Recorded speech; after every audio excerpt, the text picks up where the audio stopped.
احتدمت وتيرة التعاقدات خلال الساعات 24 الأخيرة من نافذة الانتقالات الشتوية للدوري السعودي، مع إضافة الأندية 20 لاعبا إلى قوائمها. السلام عليكم. إذا كنت من مشجعي ومحبي الكرة السعودية وللمرة الأولى تشاهد قناة كارت أخضر، فضلا ليس أمرا اشترك في القناة ليصلك كل جديد.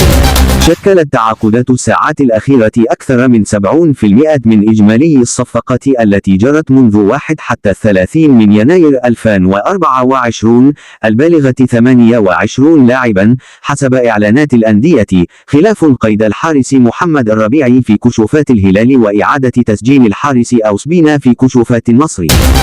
وتعاقدت 8 أندية مع لاعبين جدود خلال الفترة، هي أندية أبها والنصر والشباب والاتحاد والاتفاق والتعاون والهلال والخليج، في حين اكتفت الفرق 10 الباقية بالعناصر التي كانت لديهم منذ بداية الموسم.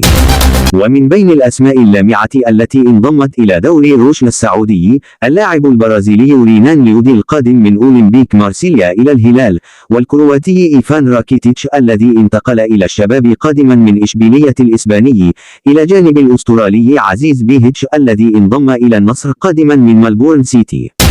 كما شهدت قائمة الانتقالات حضورا لحراس المرمى، إذ شملت القائمة كل من مصطفى ملائكي ومحمد المحاسنه، بالإضافة إلى عودة الحارس الكولومبي دافيد أوسبينا، وقيد الحارس محمد الربيعي.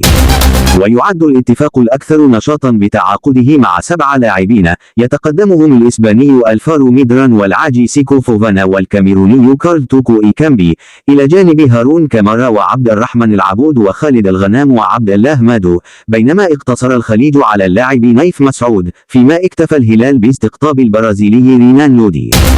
ولم يكتف الشباب بضم راكيتيتش فقط، بل ألحق بصفوفه البرازيلي فيتينيو على سبيل الإعارة من الاتفاق، ومصطفى ملائكة من الفتح، ومصعب الجوير من الهلال، في حين جاءت تعاقدات الاتحاد مع فواز الصقور وسعد آل موسى وأحمد الغامدي وحامد الغامدي ومحمد المحاسنه.